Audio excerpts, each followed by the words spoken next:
I don't tell myself, say, you see that problem when I see, I go chook my head inside 100%. You understand?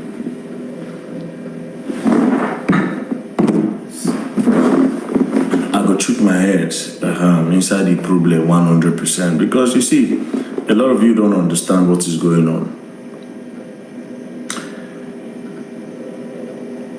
Make it make sense that we have a country where policemen are pinning murder on somebody else. Get the point, right? You should never pray to find yourself in a position where it's only you and God that knows the truth. Do you understand? You should never pray to be in the position where not only you and God now you know the truth. You better take that prayer serious, because the day where you go enter that kind of problem, now where you will know what make me the fight. Until then, you will not really understand. This so AIGG Moshood when I call, you will not understand. When we say now only you and God, every other person don't believe. Now it is now you and God. Until you the kind of fight when me are the fight for this Ahmed matter, right? Now, surprisingly, when the Ahmed guy called my name, I don't know who he was, so it be my business with him, right? And then when I started doing the case, God so kind, because of who I am, a lot of times these things just come to me. You understand? Information is what I use to work, and that is why I've been up here for the longest, you know. So I started getting one or two things, you know, one or two things that are there, because all of these are even public documents, you know. So I started getting all of this. Bro, I could not sleep, right? I took my time to study this case. And I'm not going to understand, like, it's not about say, oh, Verydarkman, they online, they talk. No, I don't just wake up in the morning and carry my phone and go online. Sometimes I don't even sleep, right? See this eye, my eye said they bad. Because of things like this. See, now this matter like this, right? So I don't sleep. I just studied it in and they asked myself, say, which kind of country be this? What kind of country is this? Right? So the first person, the genesis of this is simple. In 2023, a particular guy died. His name is Sheriff Salami. So let me take you people, you know, say since now the other part of social media we did, right? So in 2023, a particular guy died. His name is Sheriff Salami. So when Sheriff Salami died, of course, investigation started, even though they also did not do an autopsy, right? But, well, anyways, investigation started, 2023 passed, 2024, Prince Ademola Akinloye died. Now, how did Sheriff Salami die? Sheriff Salami died when he attended a burial in Mapo community, right? When he was coming out, then a particular group of people saw him and they chased after him and they shot him, and that was how he died, right? Then in 2024, Prince Ademola Akinloye was also shot and then he died. 2026 came. You arrested 2 suspects. So you have to get the point now. 2026, you arrested 2 suspects. These 2 suspects confessed that yes, we were the one that killed this guy in mobile community. Thank you. We were the guy that killed this person. We killed Sheriff Salami. One of them said, Bariga, he said, the reason why I put my hand and I joined them in unaliving Sheriff Salami is because Sheriff Salami, my prick, the egg for my prick, Sheriff Salami break one. Then Fabo Fatah then said that this guy, Sheriff Salami, the reason why I joined hand to unalive him is because he unalive a particular guy called Apetu Sopo. And this guy is an Aye, and we are all Aye cultists. So that day, we saw him in our area, mobile community, and then we ran into him, and that was how we unalived him, right? So they gave a reason, cult-related activities. They videoed them, and the next thing the police were supposed to do was to tell them to write down the statement, to put it in writing. Why do you need to put it in writing? What if the file, the video file, what if it corrupts? What if they steal the phone? I don't know if you understand. Anything could have happened. But by documenting it, by having it in writing, it means that you have done double authentication, right? So the police, they failed to record the statement. Obviously, because the police had an ulterior motive. They had an agenda. That one passed, right?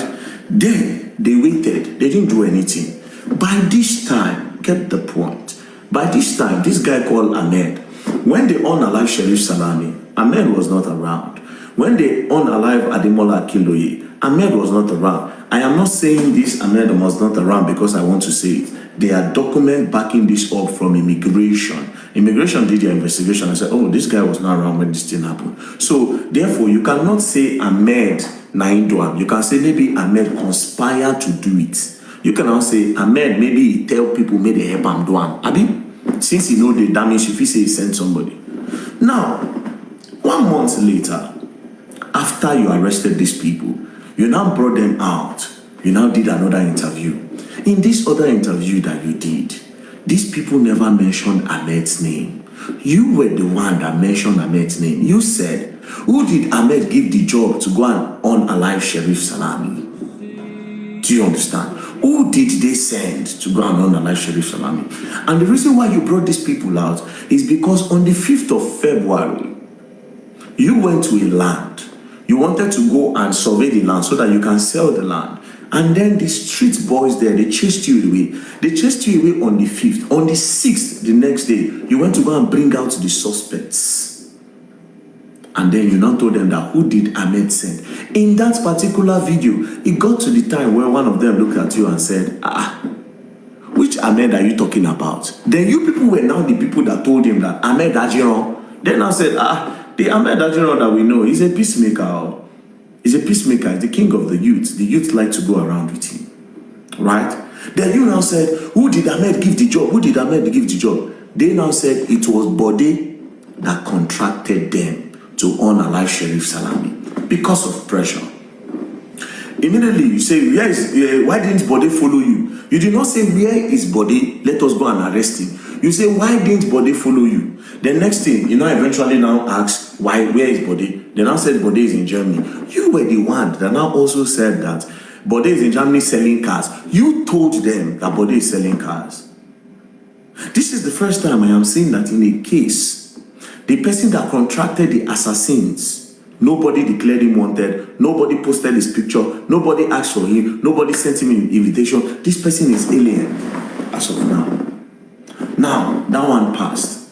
Then you ask them, so this is where it gets tricky. Then you ask the boys that, okay, you have confessed that you unalive Sheriff Salami. Who unalive Prince Ademola Akinloye? The first person said, I don't know. The second person said, I don't know. We don't have anything. We don't know the person that unalive Prince Ademola Akinloye. Abi, now, if these two suspects don't know who unalive Ademola Akinloye, right? And they did not confess whatsoever to the unaliving of Ademola Akinloye, why did you now put the death of Ademola Akinloye on Ahmed Tajuddin? You see, this is the part that there is a problem. Why did you put the death of Ademola Akinloye on Ahmed Tajuddin again? Now, Ademola Akinloye, his investigation was cut short by his brother. I will take you back. Ademola Akinloye, on the said day, he died around August 2024. Ademola Akinloye, on the morning of that day, Ademola Akinloye he went to the farm and he was on the phone. His older brother, Babajide Akinloye, kept on calling him that, come, they want to see you in the palace. Nobody knew it was him that was calling. It was Ademola Akinloye that told a guy called Monday that he sent to go and buy food. He said, come, Alpha. My brother is calling me, go and buy me food. They went to go and buy food. Before the guy came, he left. Now this Prince Ademola Akinloye was driving. A Suzuki car came, hit him. When he hit him, he came down to look at the damage. He brought out gun. They shot him. He didn't enter. They carried cutlass and they finished the job. Now, when they finished the job, they took the dead body because the people left. They took the dead body and they took it to deposit it in the morgue. When they deposited it in the morgue, he had his phone. They gave the phone to the police because the police is natural for you to report to the police when something like that happened. Now, they carried his phone and they gave it to the police. This same older brother came when police wanted to start investigation and say, oh, I know you want to conduct autopsy. Autopsy will require you to cut open my brother. We are Muslims. I am going to sign that, I don't want you to do investigation on this guy. His older brother, Babajide Akiloye, the same person that was calling him on the phone. The same person that he said that was calling him on the phone. This same guy, right, now went there to collect his body. Then after 10 days of his death, the reason he gave for collecting the dead body is that we are Muslims. We want to bury him immediately, which makes sense. Then after 10 days, you now want to go and collect his cell phone. You signed a bond to collect your brother's phone. If you collect dead body, say you be Muslim, you won't bury him. That makes sense. But you can't go collect in phone. The phone are Muslim, where you won't bury. Is the phone Muslim? You collected your brother's phone. So how are the police going to investigate who unalive your brother? So if somebody was threatening your brother on the phone, how are the police supposed to help to unravel or uncover the people that have been threatening? What about text messages and everything? You collected it. You collected the evidence. You collected anything that could have pointed towards the hands of the person that might unalive him. You collected these things. Then all of you now sat down together and now say, okay, the best person to carry this blame is Ahmed. Then you now decide to put it on Ahmed. Do you understand? Then all of this is happening because of one thing. Because the CPS of them, Jimo Moshood, who is now an AIG, is part of you guys. So you see why I cannot keep quiet on this matter. Then at the end of the day, you are now following them to drag land. Then at the talk, when they invite me to come to Lagos, come and do what in Lagos? I can't come to Lagos. It is my right. What do you want me for? What do you want me for? Now the two of them don't run. The suspect again, they don't break suspect hand. As I speak to you now, those suspects, one hand don't break. One police tortured somebody until the person died in custody. The only reason why that person will die for custody now never get justice is because his family members, maybe they don't even know that this person don't die because they don't go bury the person. The people now fitting say they are picking day for Lagos, they hustle. They fitting say they are picking day Lagos, they hustle. Yeah, they don't say the picking don't day for inside Kirikiri. They don't say the picking day for police custody. They don't say their picking don't die. Or the fitting say their picking don't pass from Lagos go abroad. The fitting say their picking don't make am. Their picking no one